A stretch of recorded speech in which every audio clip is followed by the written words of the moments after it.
This is a piece by John Early. It's called Floor Piece 2, and it is a series of strips of paper that he put down on the floor of his graduate studio, which was at Washington University in St. Louis.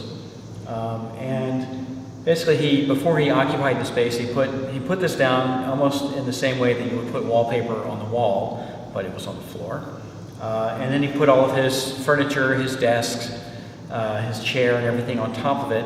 And then over the course of that year, he just let the paper record all of the footprints of his own foot traffic, or people coming to see him, or things that got spilled on the floor, or I think this side that's up against the wall was near a window, and that window leaked a little bit, so you can see a lot more water damage over there.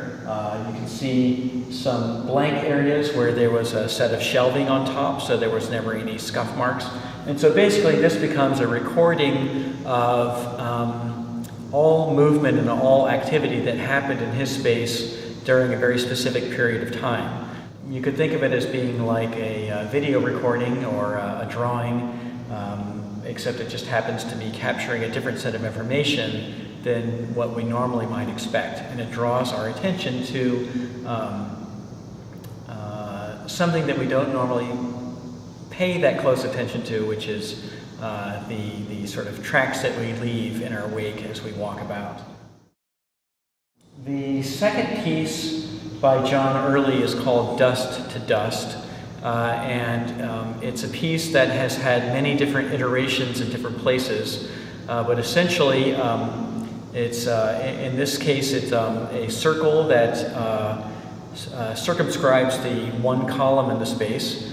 The column, of course, symbolizing the permanence of the space, something that is a vital part of the architecture of the structure of the space. And then surrounding it are these words that are actually written with dust.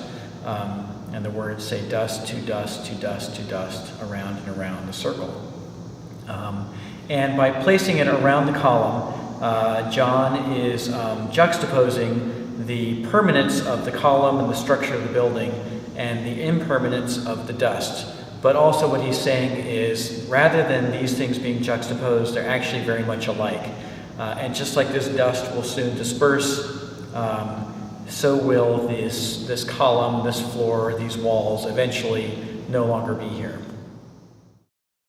The next artist is R.C. Sayler, and this piece is called An Artist Playing in His Studio and Other Important Things.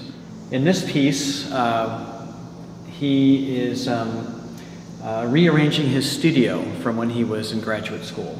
And as part of the process to help him figure out exactly where to put all these different pieces in his studio, he made a small model of the studio, about this large, with small models of all the pieces in there. And so some of this footage is him in real life moving stuff around, and some of it is the model with his big hand coming in to move things around. And so this is play between two different scales, and you get a sense of space and how we turn a space into something that's more like a place that we want to occupy. We rearrange furniture, we make designs for it, but in the process, he becomes part of the design itself.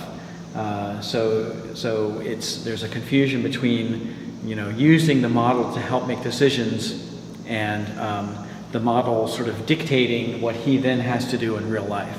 And as we'll see in the next piece, R.C. often puts himself or his body or some version of his body into his artwork. So here we see it at actual scale in a space, and then we also see it as a large hand looming over a small version of that space.